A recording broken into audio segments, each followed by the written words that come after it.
One of the things that I've always liked about Arctic Fox RVs is that the majority of the house lights are on a dimmer switch.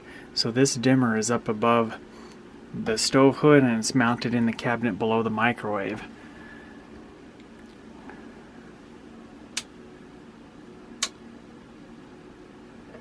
So we just rotate that dial and it dims the lights. Well, the majority of the time I want the lights on full brightness, so what I have decided to do, you can see I pulled the microwave out. I've got a little switch here, drilled a 1 1/8 inch hole, and this style switch bezel mounts in a 1 1/8 inch hole, and I've just got a little small round rocker switch in there. But that style switch mounts in the same size hole that we use for our 12 volt and USB charge ports. So back here behind the microwave is where you access all the wiring.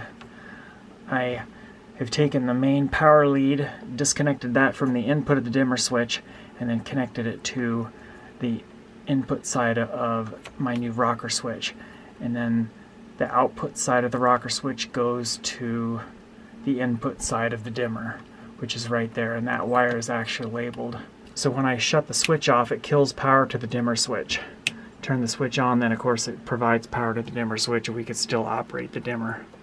If we had the switch connected to the other side of the dimmer switch, meaning the output of the dimmer switch, then when we dimmed the lights, that little indicator light would change brightness, and I don't want that.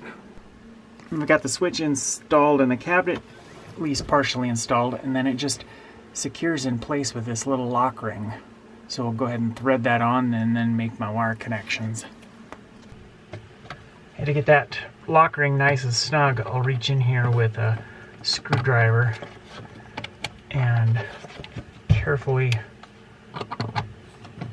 push on one of those tabs. Of course, we got the switch is trying to rotate on me. I think that should do the trick. I'll straighten it out just a little bit.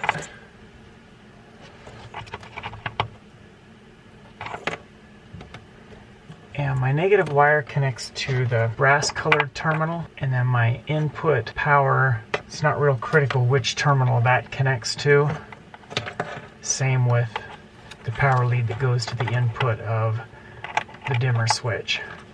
Those can connect to either of the other two ports.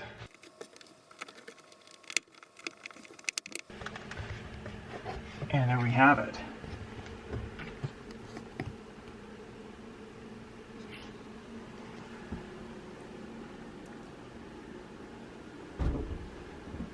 I have a whole collection of these switches, and I've got a bunch of different colored LEDs. This one happens to be green. Anyway, that will make a much easier process of turning on the lights if I want to just reach in here real quick, instead of having to fumble around and turn the knob. One other thing that I'll point out is the newer model Arctic Fox truck campers that have the stainless steel range hood.